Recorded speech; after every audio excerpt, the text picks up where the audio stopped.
사도행전 28장 23절부터 31절의 말씀을 드리겠습니다.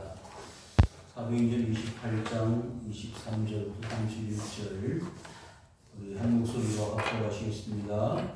23절 시작. 그들이 날짜를 정하고 그가 유숙하는 집에 가니 바울이 아침부터 저녁까지 강론하여 하나님의 나라를 증언하고 모세의 율법과 선지자의 말을 가지고 예수에 대하여 권하더라. 그 말을 믿는 사람도 있고 믿지 아니한 사람도 있어. 사람들이 같이 아니하며 흩어질 때에 바울이 한 말로 이르되 성령이 선지자 이사야를 통하여 너희 조상들에게 말씀하신 것이 옳도다 일렀으되 이 백성에게 가서 말하기를 너희가 듣기는 들어도 도무지 깨닫지 못하며 보기는 보아도 도무지 알지 못하는도다. 이 백성들의 마음이 우둔하여져서 그 귀로는 둔하게 듣고 그 눈은 감았으나 이는 눈으로 보고 귀로 듣고 마음으로 깨달아 돌아오면 내가 고쳐줄까 함이라 하였으니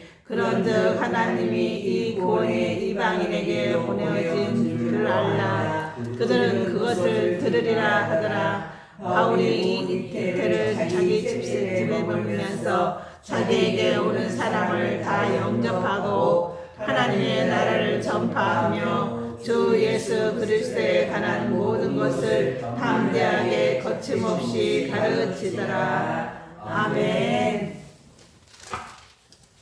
할렐루야. 아멘. 우리는 사도행전 달리기를 시작해서 29번째 마지막 시간까지 달려왔습니다. 약 8개월 정도 시간이 걸렸는데 쉼없이 달리기를 해서 사도행전을 우리가 다 달려왔습니다.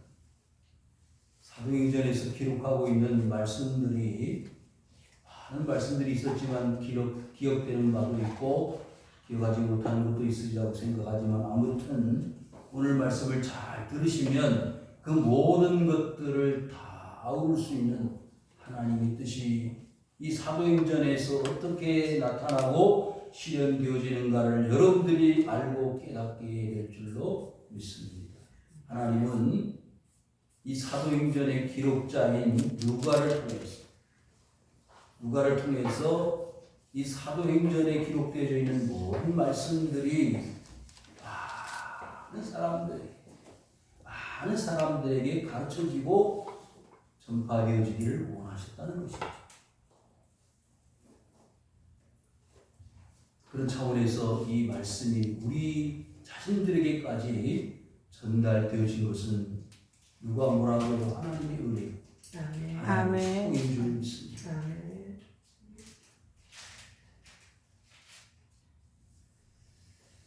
이 사도행전을 기록한 누가는 앞서서 복음서인 누가복음을 기록을 했습니다.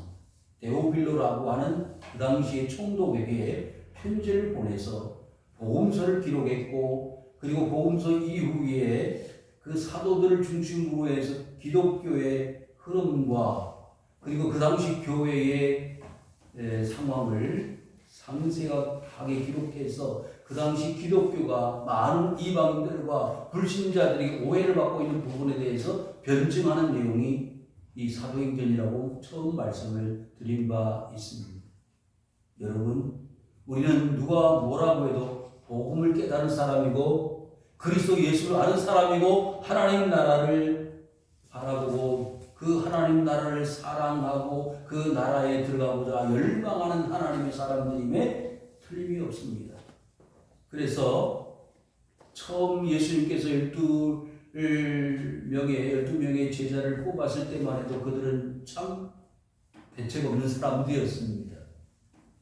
고기 잡던 사람, 세금 거두던 사람, 열심당원, 데모하던 사람, 여러 부류의 사람들이 예수님의 제자로 뽑혀가지고 예수님과 3년 동안을 따라다니면서 말씀을 듣고 배웠고 기적을 보았고 많은 사람들에게 하나님의 말씀이 전파되어지는 것을 보았습니다. 그래서 3년 동안의 모든 공생기간을 마치고 이제 예수님께서 그 당시 유대인들에게 미움을 받고 재판에 회부되어져서 빌라도 총독 앞에 사형 언도를 받고 골고다 산상에서 예수님은 마지막 운명하셨습니다. 예수님께서 살아계실 때 내가 죽은 다음에 다시 3일 만에 살아날 것이라고 하는 약속에 근거하여 예수님은 3일 만에 무덤문을 깨뜨리시고 부활하셨습니다. 그리고 여러 제자들에게 보여주셨고 500여 형제에게 일순간에 보여주시는 놀라운 기적의 산 증인이 되셨습니다.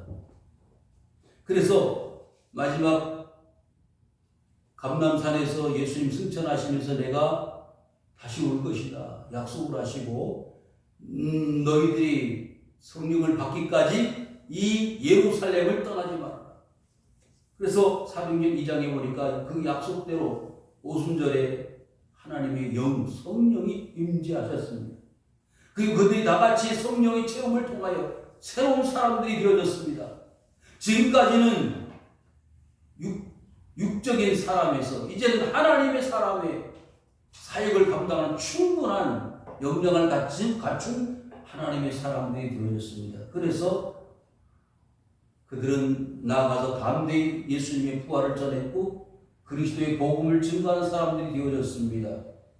그리고 베드로를 중심으로 해서 12장 13장까지 그리고 13장 이후에 28장 오늘 본문에 이르기까지 바울의 사역이 3차 전도 여행을 하면서 리얼하게 사실 그대로 죽을 고비를 수없이 넘기면서 하나님의 나라와 그리스도의 복음을 담대히 전하는 바울의 스토리를 우리는 들으면서 달려왔습니다. 여러분, 기회가 주어졌을 때 그 기회를 지혜로 사는 것이 복 있는 사람입니다. 아멘. 여러분들에게 복음이 아무 때나 누구에게나 들려지는 것이라면 가치가 없는 것일 수도 있지만 여러분들이 이 사도행전을 중심으로 한 살아있는 예수님의 제자들, 사도들을 통해서 천국 복음과 그리스도의 말씀이 전달되어지는 것을 현장에 들어가서 마치 그 사람들 실제 음성을 듣는 것처럼 들을 수 있었다면 여러분들 정말로 하나님의 축복된 하나님의 사람들임에 틀림이 없습니다. 아멘. 여러분, 그런데요, 하나님은 그 당시 현장에 있었던 사람들뿐만 아니라 오는 모든 세대의 사람들에게 이 복음의 메시지를 선포하시기 위해서 어떤 계획을 세우셨다고 했지요? 바울이라는 사람을 감옥에 가두어서 재판을 받게 하시고 로마를 향하여 이 죄수되어진 바울을 로마를 향하여 하나님은 보내셨습니다. 로마에 도착했습니다.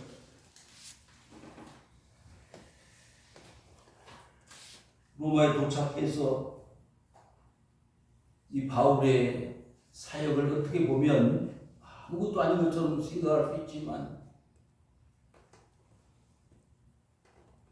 뒷부분 먼저 보실까요? 30절 다 같이 읽겠습니다. 시작. 바울이 디모데를 자기 집에 머물면서 자기에게 올 사람을 다 영접하고 했습니다. 여러분 2년 동안 뭐 했어요? 자기에게 오는 사람들에게 하나님의 말씀을 가르쳤습니다. 우리 지난 시간에 바울이 알렉산드리아 배를 타고 로마를 향해 가는데 태풍을 만났고 배가 파손되어져서 어디에 상륙했다고 했죠? 멜리데 섬, 몰타 섬에 상륙을 해서 한 사람도 죽임 당하지 않고 살아났다 그러지 않았어요. 그런 어려움, 감옥에 갇히고 매를 맞고 죽을 만큼 고통스러운 시간을 보내면서 어디 도착했어요? 로마에 도착했는데 로마에서 2년 동안 뭐 했어요? 복음을 전했습니다. 하나님 말씀을 가르쳤습니다. 하나님은 이 2년 동안을 위해서 바울을 훈련시키신 거예요. 2년 동안을 위해서 바울과 함께 276명의 죄수들을 알렉산드리아 배를 타게 만드신 거예요. 너무 짧은 시간, 별것 아닌 것 같은 이 2년 동안을 위해서 하나님은 그렇게 많은 시간과 많은 에너지를 소비하고 많은 계획을 세우시고 많은 희생과 노력과 아픔의 세월 시간들을 보내셨다는 말이에요. 여러분의 가치는 이와 같습니다. 여러분이 이 자리에서 하나님께 예배드리는 이 한순간 이것 위해서 여러분들을 하나님이 평생을 보내시게 만드신 것입니다. 얼마나 가치 있는 일인지 몰라요. 왜 가치가 있는 일이냐라고 한다면 마지막 31절 한번 읽어볼까요? 시작. 하나님의 나라를 전파하며 예수 그리스도에 관한 모든 것을 담대하게 거침없이 가르치라. 여러분, 하나님 나라 때문에. 뭐 때문에? 하나님 나라. 하나님은 여러분들에게 하나님 나라를 가르쳐 주시려고 부르신 거예요. 예수 그리스도에 관해서 가르쳐 주시려고 여러분들을 부르신 거예요.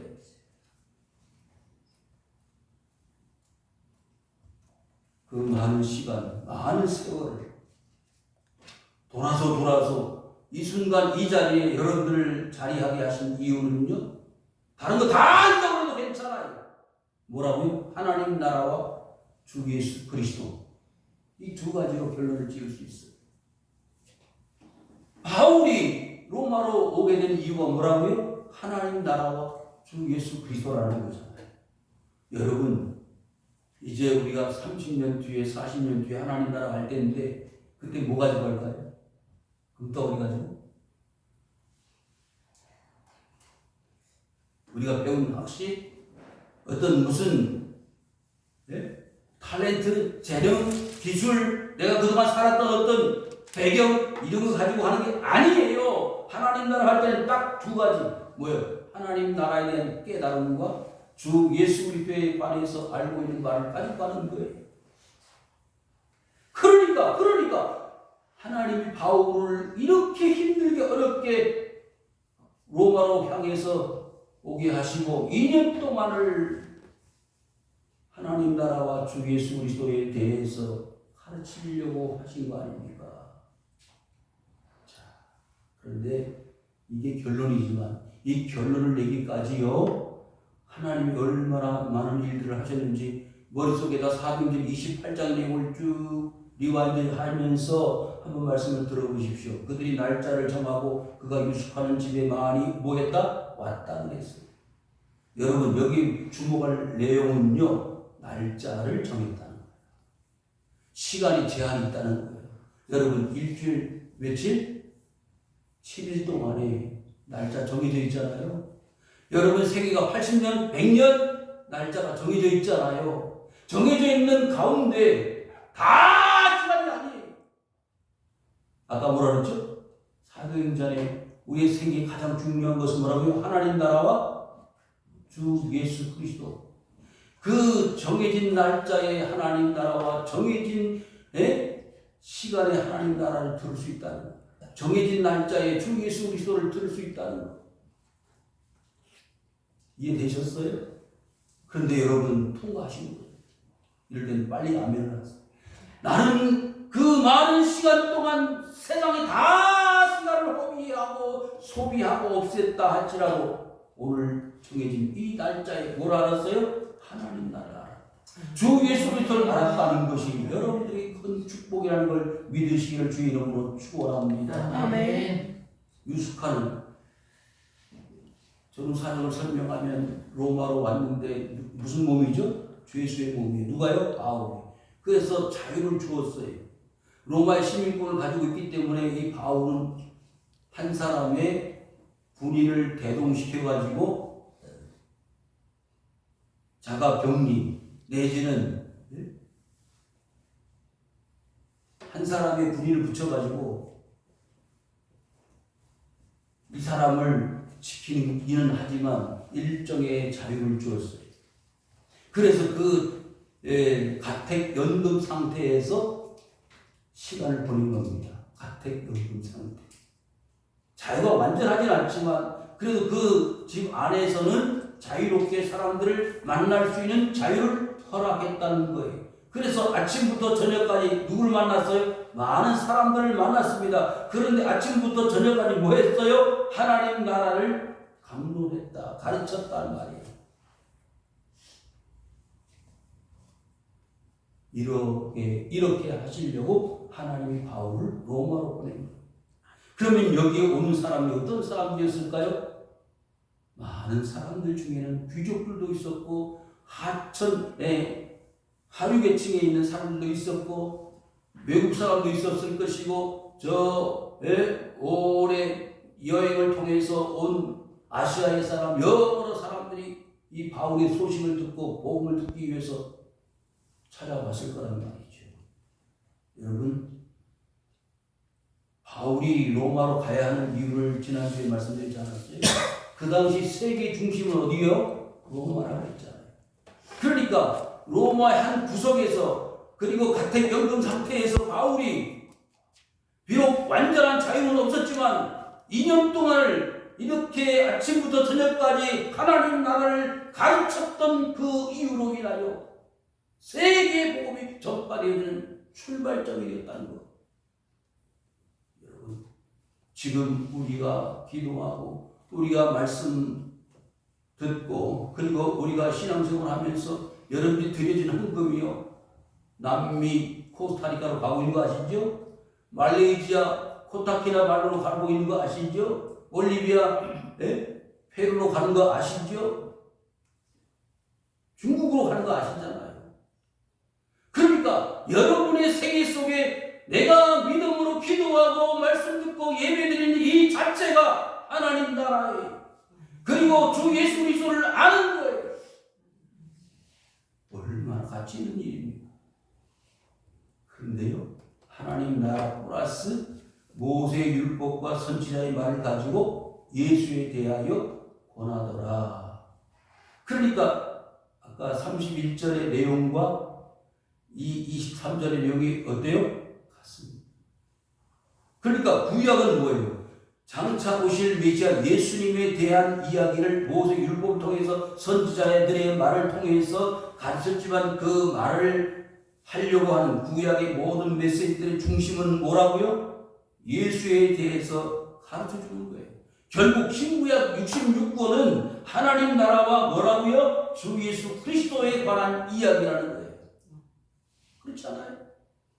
그래서 권하더라. 쉽게 말하면 뭐예요? 예수 믿어라. 저 여러분들에게 똑같이 말하고 싶어요. 예수를 믿으십시오.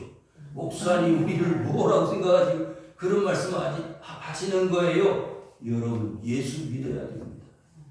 아멘. 그래야 우리가 구원 받는 거예요. 그런데 보세요. 24절 시작. 그 말을 믿는 사람도 있고 믿지 않는 사람도 있습니다. 네? 믿는 사람도 있고 믿지 않는 사람도 있다고 했어요. 자, 로마서 10장을 펴시기 바랍니다. 로마서 10장을 펴시면요. 로마서 10장을 펴시기 바랍니다.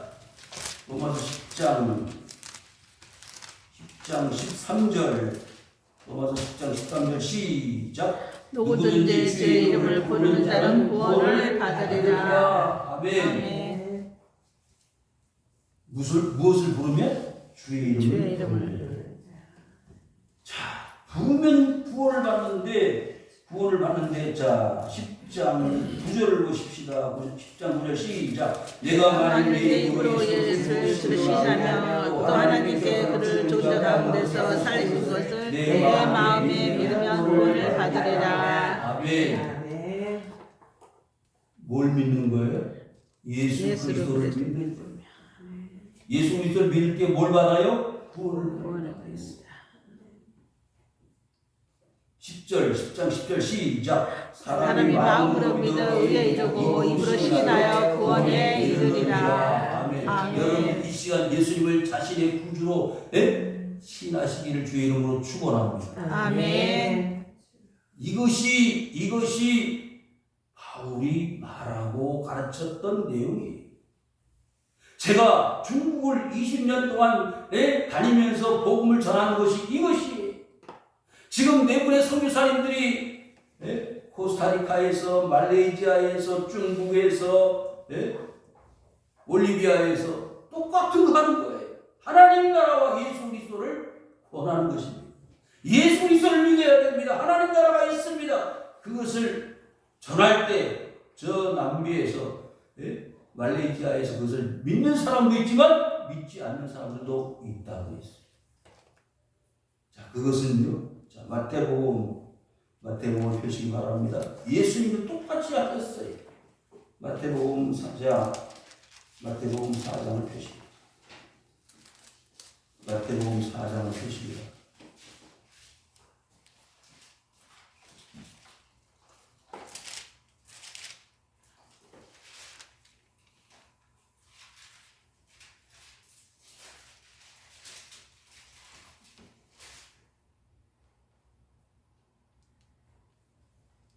사장 17절 시작. 이때부터 예수께서 비로소 전파하며 이제 회개하라 천국이 가까워하느니라 하시더라. 아멘. 예수님이 하신 일이 뭐예요? 천국 하나님의 나라. 예수님이 40일 동안 금식하시고 누구에게? 사탄 마귀에게 시험을 당하셨잖아요. 그리고 그 시험을 이기고 나서 뭐 하셨다고요? 회개하라 천국이 가까워. 예수님이 하신 것이 바로 천국의 말씀을 가르치신 것입니다. 자, 마태복음 5장을 보시기 바랍니다. 마태복음 5장을 보시면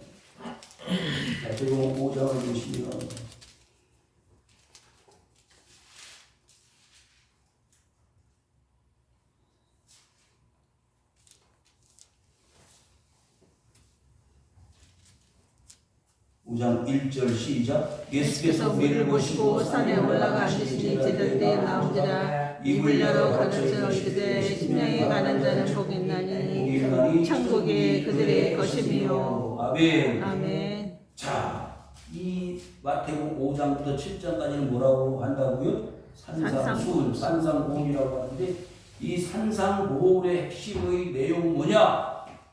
하나님 나라예요. 그래서 뭐라고 써요? 5장 2절에 심령이 가난한 자는 복이 있나니 천국 하나님 나라가 그들 것이다. 세상적으로는 가난해. 아무것도 가진 것이 없어. 그렇지만 뭘 가지고 있으면, 천국을 가지고 있으면 그들은 하나님 나라 사람이다. 복이 있는 사람이다. 부자다. 그러니까 이 말씀을 할 때 믿는 사람이 많았을까요? 안 믿는 사람이 많았을까요? 안 믿는 사람이 많았어요. 자, 이어서 쭉 설명을 다 할 수는 없지만 마태복음 14장에 보시면 이렇게 천국을 설명하시면서 많은 사람이 몰려가는데, 베세다 광야라고 하는 곳이었죠. 들판이었어요. 광야였습니다. 그런데 거기에 사람들이 뭐가 떨어졌어요? 떡이 떨어졌어요. 먹을 양식이 없어요. 그래서 너희들이 먹을 걸 줘라. 아무것도 없습니다. 가지고 있는 걸 가지고 와라 그랬더니 떡 5개와 물고기 2마리 가지고 왔어요. 그거 가지고 얼마나 먹이겠습니까? 50명씩 100명씩 자리 앉혀. 그리고 떡을 떼어주어라. 떼어주었는데 그 떼어주어서 먹은 사람들이 남자들의 숫자만 몇 명? 5,000명. 5,000명이 먹고 몇 광줄이? 12광줄이 남겼어요. 다 먹는 것도 기적이지만 남겨진 것이 12광줄이었다는 것은 너무나 기적이에요. 그런데 그렇게 큰 기적을 보고 믿는 사람들이 많았을까요? 안 믿는 사람이 많았을까요? 안 믿는 사람. 여러분, 기적이 있다고 해서 믿어지는 게 아니에요. 유대인들은 예수님 따라다니면서 떡 얻어먹고 기적 보는 것으로 만족했어요. 여러분들이 혹시 교회 나오실 때 어떤 기적을 바라고 놀라운 어떤 신비로운 사건을 경험하기 위해서 나오셨다면 방향 전환하세요. 어떻게? 천국을 알아야 됩니다. 예수 그리스도를 알아야 된다. 단순한 기적과 단순한 신비한 어떤 영적 체험만을 원한다면 그것은 저 사역에도 얼마든지 있을 수 있습니다. 그런데 그 유대인들과 서기관들, 바리새인들은요, 예수님의 표적만을 요구했지 믿지 않았습니다. 25절 시작. 서로 맞지 아니하여 흩어질 때에 다음이 한 말로 이르되 성령이 선지자 이사야를 통하여 너희 조상들에게 말씀하신 것이 옳도다. 그러니까 믿지 않는 사람이 있는 것이나 믿는 사람이 있는 것이나 옛날부터 지금까지 뭐예요? 동일하다는 말이에요. 지금 이 순간에 제가 말씀을 전하는데 믿는 사람도 있고 믿지 않는 사람도 있다 그러면 얼마나 안타까운 일이겠어요. 다 믿어줄 수 있기를 주 이름으로 축원합니다. 아멘. 그런데 안 믿는 일이 있어질 때 그걸 뭐라고 말했느냐?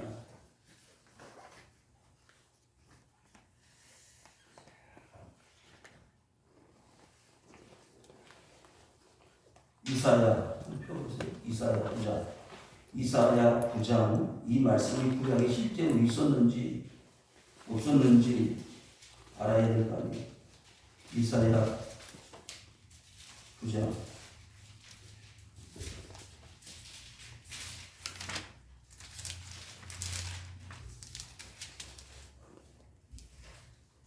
6절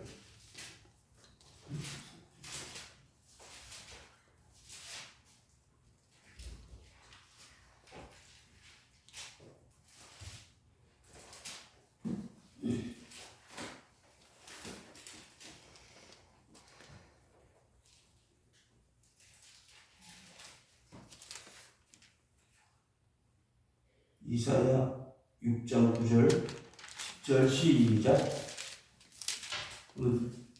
읽어주시죠.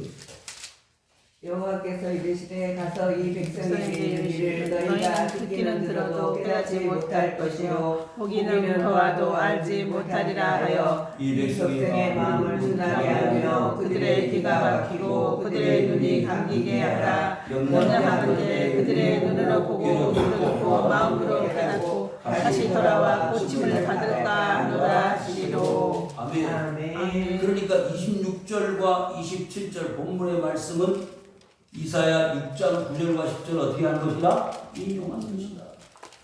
그러니까 과거 이사야 시대에도 바울의 시대에도 그리고 오늘 말씀을 듣는 이 시대에도 똑같이 하나님의 말씀을 뭐하는 사람이 믿는 사람도 있지만 믿지 않는 사람이 있다는 것을 증명하는 것이다. 그런데 이 26절을 보세요. 이 백성에게 가서 말하기를 너희는 듣기는 들어도 도무지 깨닫지 못한다. 보기는 보아도 도무지 알지 못하는 것. 자, 물로 포도주를 만드시죠. 죽은 나사로를 살리시죠. 38년 된 중풍 병자를 고치시죠. 믿어야 안 믿어요? 안 믿습니다. 믿음은 들음에서 나옵니다. 들음 뭐라고요? 주의 말씀으로 말미암아. 여러분 그래서요 기적을 본다고 눈으로 본다고 귀로 듣는다고 다 깨닫고 믿는 것이 아니라 말씀이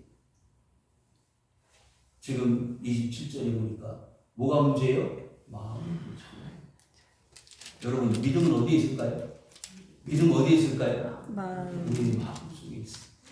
그 마음이 뭐가요? 우두나 칼은 날카로워야 돼요? 둔해야 돼요? 무디해야 돼요? 날카로워야 돼. 사과를 깎는데 사과가 안 깎아져. 사과가 칼을 깎는지 칼이 사과를 깎는지 그런 경우 있죠. 여러분 마음이 날카로워요. 그래서 예수님이 제자들 향해 이렇게 말씀하셨어요. 뱀같이 지혜롭고 비둘기같이 순결하고 뱀같이 지혜로워라. 여러분 지혜는요 날카로워야 돼요. 그런데 요즘 사람들 보면 돈 벌고 세상이라는 데 날카로워 예민해. 그런데 하나님의 말씀 영적 삶에는 둔해. 그런 사람들이 의외로 많습니다. 그러다가 보니까 이런 말씀이 나와요.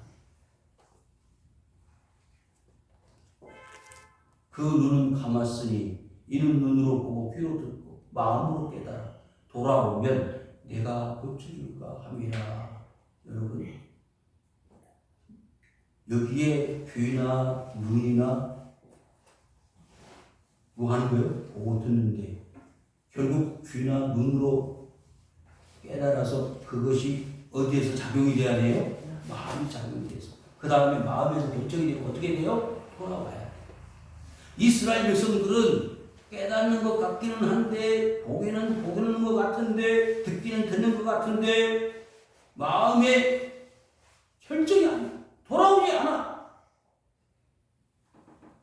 여러분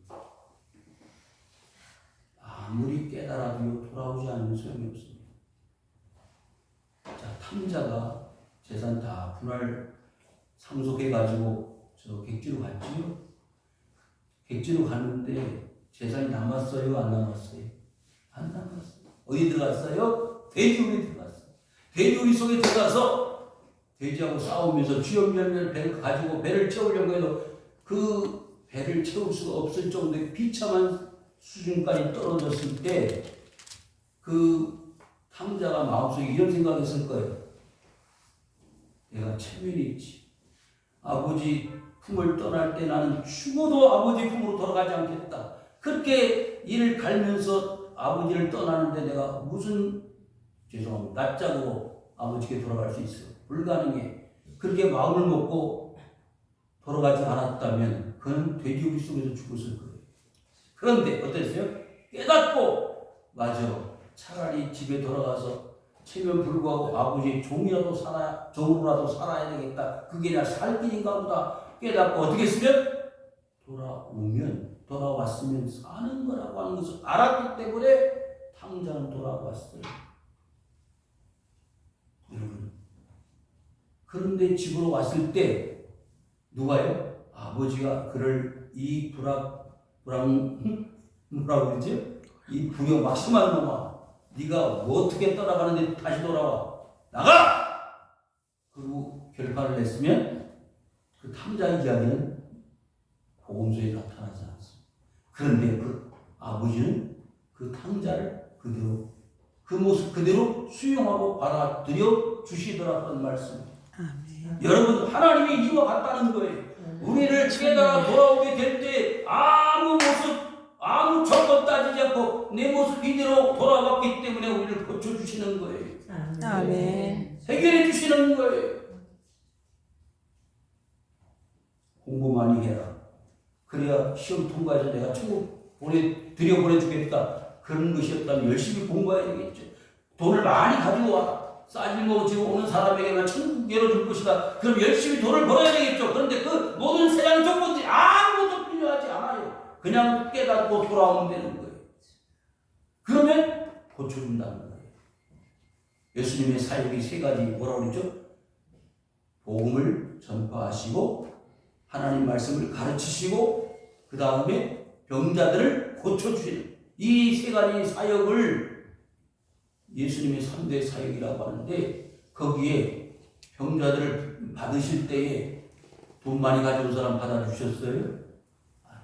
아무것도 없어요. 38년 중국 병자를 그냥 고쳐주셨고, 12년 된 혈루증 여인이 예수님의 옷자락 만졌을 때 그냥 치료가 나타났지 어떤 조건이야 자격이 있었던 것이 아니잖아요. 여러분도 예수님 앞에 왔을 때 그냥 예수님이 여러분들 받아주신 거라 그 말씀이 옳시다. 아멘.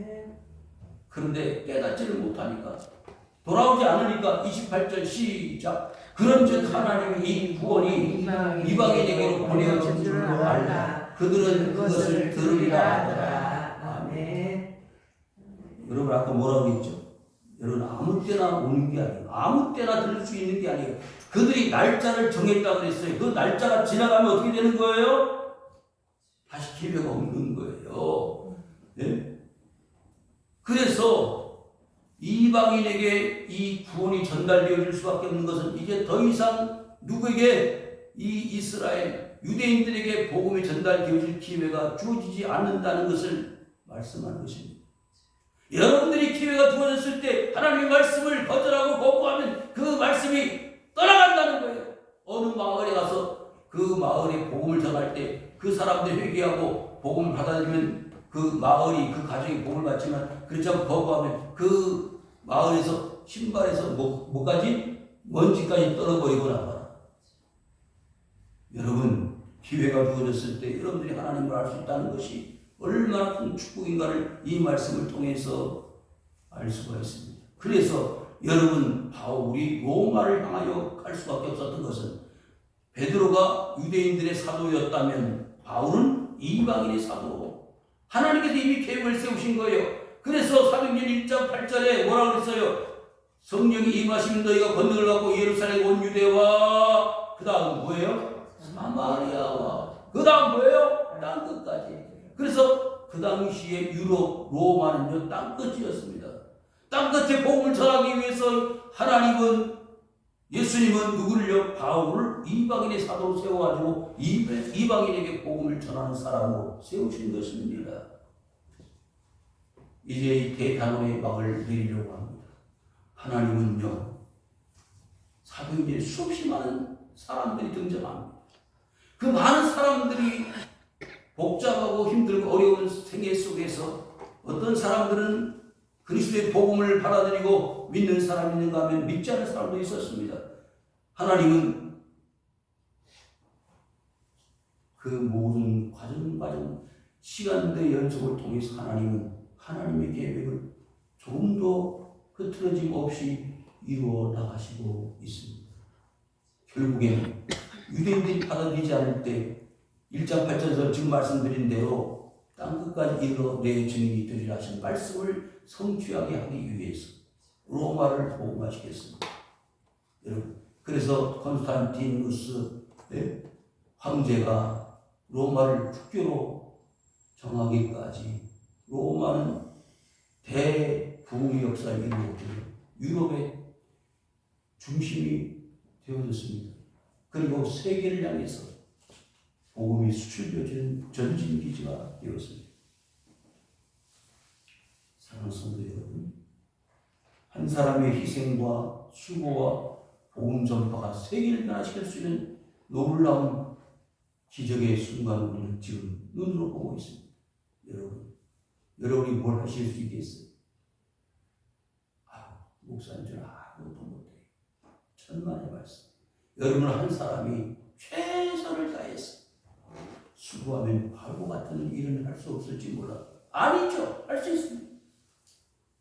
베드로같이 사역을 할 수 없을지 몰라도 나도 하나님 나라에 그리고 그리스도 예수에 대해서 한 사람에게 또 한 사람에게 또 한 사람 내 가족 식구 이웃들에게 전하면 그것이 하나님이 기뻐하시는 사도행전의 후편을 기록하는 예수님의 제자가 될 수 있다는 것을 여러분들이 믿으시기를 바랍니다. 아멘. 그러고 나시는 거예요. 왜 사도행전을 여러분들에게 가르치겠어요? 왜 사도행전을 아침부터 저녁까지 우리 셋집에서 2년 동안 가르쳤겠습니까? 그 이유는 하나님 나라가 중요하기 때문에 예수 그리스도가 중요하기 때문에 그것을 통해서 우리가 하나님 나라를 알고 그리스도 예수를 통해서 믿음으로 구원을 받을 수 있기 때문에 우리를 하나님이 부르시는 거예요. 이 말씀 전하기 위해서요 일주일 동안 애를 쓰는 거예요. 이 말씀을 여러분들에게 가르치려고 애를 쓰는 거예요. 여러분 한 사람이 바꿔지고 개혁이 되어지고 여러분들이 새 사람이 되어졌을 때 여러분의 삶을 통해서 여러분의 가정과 여러분이 만나는 사람에게 복음이 전달되어질 수 있기를 하나님이 열망하시기 때문에 이 사도행전을 가르치려고 애를 쓰는 거예요. 목사님 제가 뭐 사람 몇 사람 만난다고 여러분이 한 사람을 만나 두 사람을 만나든 개똥이 엄마를 만나든 홍길동이를 만나든 그 사람이 복음화 되어지기를 하나님 원하신다는 거예요.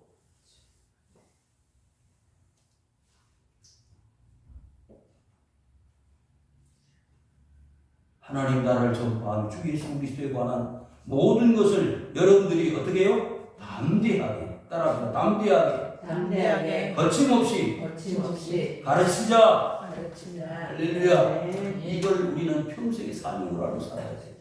돈은 있어도 좋고 없어도 그만입니다. 그런데 하나님 나라 주 예수 그리스도 없으면 우리는 하나님 문 앞에 가서 하나님 나라 문 앞에 가서 어떻게 서겠습니까? 이 사명을 잘 감당하셔서 하나님께 영광을 돌리고 하나님 나라의 구성원으로서 끊임없이 번함을 받는 주의 백성 되시기를 주님의 이름으로 축원을 드립니다.